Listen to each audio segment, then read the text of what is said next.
Sat Ibrahimov here at Extreme Couture Toronto. Today I'm joined by Canada's number 6 featherweight. 12 wins, 9 submissions, the man of the hour, Michael Imperato. How are you doing, Mike? Good, how are you doing? Doing well, thank you. So Mike, 2 weeks ago, one night before UFC 297, you submit your opponent, Ricky Bandejas, right in front of Dana White, all in 50 seconds. Ricky Bandejas, of course, a guy who once beat the likes of Merab Dvalishvili, faced Ray Borg, Sergio Perez. What kind of a message do you think this 50-second win sends to the UFC and Dana White? I think they knew a lot about me coming into it, but I also think they were there looking, at him and some other people as well. I'm getting older, 34. For me, age is just a number, but for some people, it's a lot. I think that it shows them that I'm in shape, that I'm still ready to go, and I can still do a lot of damage. With a quick submission win, they like seeing finishes, and I've always been a finisher, so I think that's a great message, and I think it's going to have some good outcome, Right. When can we expect to see you debut in the UFC? When can all the fans here expect to see you debut in the UFC? So it's funny. October of this year will be about 10 years since I had a UFC contract. I don't know a UFC deal. I don't know that. I don't know that far yet. I'm hoping to hear some information from them, and I think there's going to be some public information coming out soon. I think I have one more step before I get there, one more fight. So I'm expecting that to be the end of the year. So hopefully August, September. It's a long way away for me. I'd like it sooner, but I think that's what I'm aiming for. And I think that will be the one that decides it. So. Right. And of course, the first time you originally signed with the UFC, you were supposed to face Aljamain Sterling, who of course later on went to become the bantamweight champion of the world. What kind of opposition do you think you could face now? If the UFC gave me another chance, if they signed me, I think I want to jump right to the top of the ladder. I don't think you should hold me back. I think I have the same time of experience, not the same fights, but the same time of experience as them. And whether it's him or someone that's challenged him, I would love to fight, the top 5, top 10 right away. I don't want to wait. I don't want to think age is a number. I want to fight the best of the best right away, and either we're gonna find out if I have it or I don't. Right, right. And of course, if you don't get anyone from the top 15, some names like Nate Landwehr, Pat Sabatini, Hakeem Dawodu, some of those names just closing out that top 15 ranking in the featherweight. What do you think a couple wins over guys like that could do for you, and what do you envision your UFC run could potentially look like? So the moment, and those are their featherweights. I believe if I got to the UFC, I'd fight at 135 bantamweight, okay. Which is where I've done my whole career. The 45 came around when it was short notice fights, and a lot of my fights were at 140 catch weight, either because of me or short notice, or my opponent short notice, and no one could make the 35. But I got lots of time, and if it was a short notice fight, one of those guys, would be a possibility for sure. And I think a win over them would be great, especially being a smaller fighter. But my career would hopefully be at 35, and hopefully the top 5, 10 there would be ideal, and it would be great. Right. Now tell me about the build-up to this past event. You knew that Dana White would be in town. The UFC came back to Toronto after 5 years. How special was that night for you, and what was the build-up like to this event? Man, it was crazy. I got a lot going on in my life. I got a lot just trying to juggle, just trying to stick out, still fight pro. I took this fight because the original opponent I had, who backed away and ran away, a couple weeks earlier. It was to settle, his teammates, and some of them were one of the ones that brought up some of my past UFC and kind of try to sabotage my career. So, and then he was talking a lot of smack for a few years. So it was settle it in there, and that was, my drive to keep going, and I did, and I pushed, but I knew, and I had a feeling deep down he would run away and he'd pull out. No one's in my whole career ever given me more than 3-4 weeks training camp. Right. This guy's giving me 10. Right. He's insane. You're insane to fight me in the beginning, and you're even more crazy to fight me with 10 weeks notice. So, but the backside was I knew UFC Toronto was coming to Toronto, and I knew there's a very small chance, 1 in maybe 10, 100 million, who knows, but it was good enough for me. I would stay in shape, I'd keep my weight low, and maybe I'd be able to be a replacement for somebody, and that was my hope. He pulled out. I saw that coming. They gave me Ricky Bandejas. It was a great replacement. He was a big name. I was excited because I knew it was a good opponent for me and someone that could put on a really good fight. And, it's going to be either I'm winning or I'm going to lose. But the idea was to beat up my other opponent. That guy ran away. Now this was just put on a show for everybody, whether it's Dana, whether it's, Toronto fans or just UFC Fight Pass, a lot of exposure. It was just about a week or a week and a half before where I actually knew that Dana White was coming to the event, confirmed, and that I knew that he was doing the Dana White looking for a fight. I didn't know much about the show. I kind of watched a little bit on YouTube, and when I watched it, I saw what they're looking for. Exciting, put the pressure. That's my game, so I don't have to change anything. I knew just go out there and give my best, and I'll leave a little message for him after I win. And I did all those things. I wasn't expecting much of it, but he told me to stick around after the show, and I did, and we had a little conversation. So it was a good one, and not what I expected or anything, but it's good, and we'll take that advice and we'll move on. Right. And of course, you train under the legendary Sam Zakula. You were a sparring partner of Misha Sirkunov, and once again, you beat people who beat current UFC title contenders. Does that give you any extra confidence that you absolutely belong in that creme de la creme of the featherweight division in the UFC? Yeah. So Sam Zakula has been my lifelong coach. He was also Misha Sirkunov's coach. He gave him his black belt. Not a lot of people know that. I had a lot of high-level training partners that we've been training over the years. Adrian Woolley was in my corner, who should have been in the UFC. He beat guys in the UFC. I was there when I was a kid coming up. There's Sean Pierce, there's Clem Patrick, a lot of guys. Mark Bolchek, who was in and out of here. A lot of guys that we've been around growing up. And I saw all of them do it. So I knew I was just another version, later date, a little bit younger, and I knew I was going to follow the same footsteps. Obviously, I had a little different path and a little different obstacles to climb.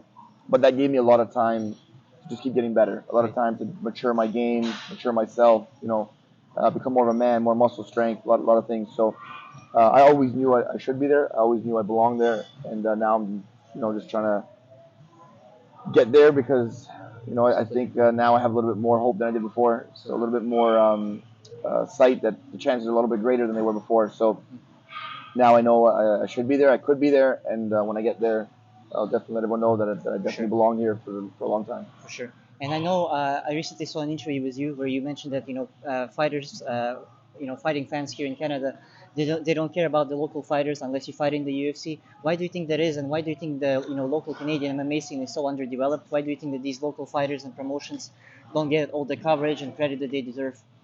I think in every sport in general, just because a lot of the fans, there's not many local MMA fans. There's a few if you're in the scene, but I don't really know many real big MMA fans. Majority of my fans are all the ones that are family, friends, and I have a lot of that, and the support from the gym and stuff. So these are the fans that I bring. So when I fight, having me on a card, I sell tickets that you wouldn't sell. So having me there brings extra people that they wouldn't reach out to anyways. So my fans have always been different, and a lot of people don't know much about the sport. So all they know is UFC. All they know is the highest level, just like hockey. All they know is NHL. They don't look at the AHL and under leagues, right? So that's part of the problem. It's nothing to do with the promotion or any of the fighters. It's just the people always want to. That's all they know. So when they see UFC, they think, oh, you made it. And even if you go there and you lose, they still think you're a celebrity because that's where you made it to. Where as a fighter, you have a different outlook. I don't believe just to make it there. I believe get there, stay there, and prove it, and beat some people there. So that's on that part. The local promotions, I think Ontario is a really tough place to do a lot of things. One, to build fighters, it's a very expensive city to live in. So it's hard for people to come here and not work. You got to work, and the fight game, you don't take 1, 2, 3 years to be a pro athlete and to stay there, to maintain it. You got to be in the gym all day, every day for years and years. That means you're going to have no money. What are you going to do for work, right? So to live in a very expensive city is very hard to do both, which we see with a lot of young athletes now. So I try and help out. People have helped me out, and it's been a long road, and it is a long road for everybody. So to develop a really high-level fighter here is tough. Now the promotions, there's not many local guys, and the ones that are, they all train together. So nobody wants to fight each other. So now they got to fly people in from everywhere, and they got to pay for the flights and all the accommodations and their coaches. So that adds up. And then lastly, I think the Ontario Commission is very tough to deal with, from what I've heard. I've had a great time dealing with them. I spoke with them. I think everything's normal and the same as I've seen everywhere else. They treat everyone very well, but some people said it's been tough with matchmaking, and it's not really what's on paper. It's more what's on paper than what they see, right? So sometimes if a guy's record is 9-3, but the other guy's 15-15, they look at it as a complete mismatch, from what I've heard. But really, that 15-15 guy's a lot of skill and talent. So the way they match up things, they try and make it more equal, and I've heard that they gave a tough time, and the fees were more expensive than other places. So that limits the shows. So the shows that came here, not many of them made money. So they tried 1, 2, 3 times, and they had to fold because they weren't making money. So there's a lot of things why it's not really working out, but there's a few shows that do continue to build and do continue to get guys there. And like BTC's been around for a while. PFC was having a tough go. They came, they left. Unified, had their success out east or west, wherever they were. Then they came to Toronto, and I'm not sure how they're doing, but the last one obviously was a banger. Great venue, sold out. UFC Fight Pass and stuff. So ticket sales were very high. So a lot of people can't really afford that. But it made them do it, and I heard they're coming back. So that makes obviously they made money, right?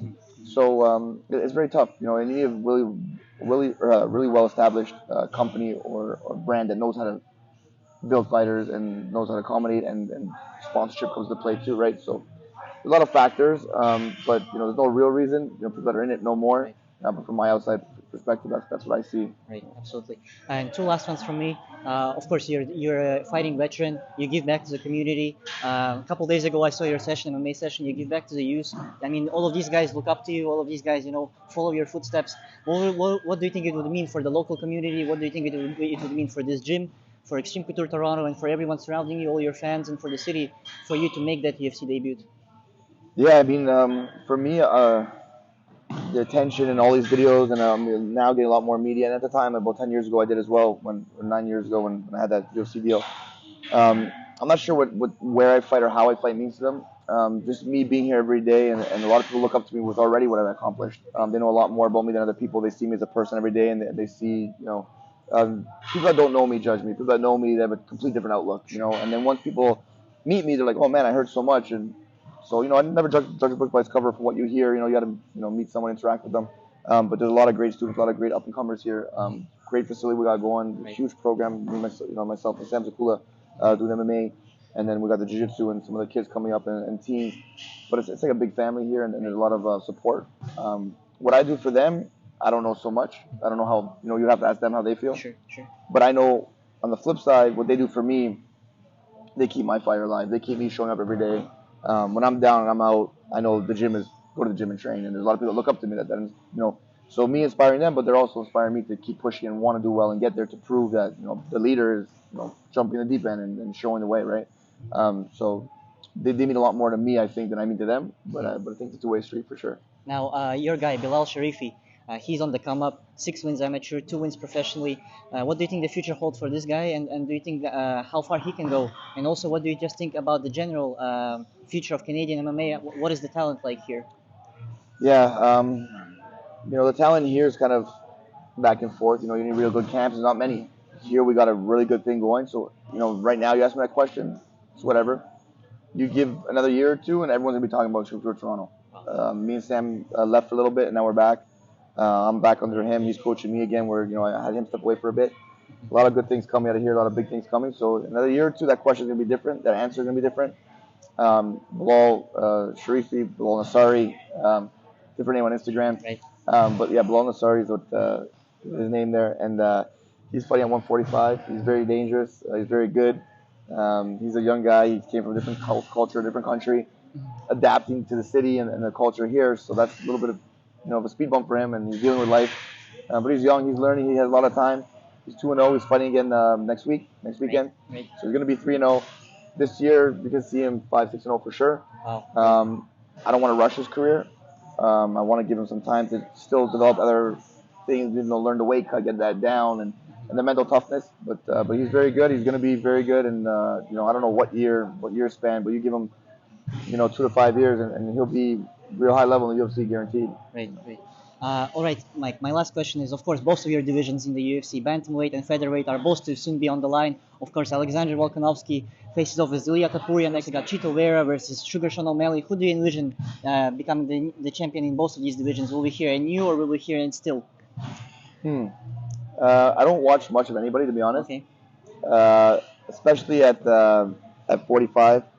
One of my friends, who's actually one of the big posters that we have in the gym, is in the top left corner, Kyle Boom Reyes. He passed away a few years ago, and he actually fought Volkanovski a few years ago. Oh wow. When he passed away, it was kind of a big deal in the Vegas scene and the MMA scene a little bit. Some people knew about him. He should have been in the UFC.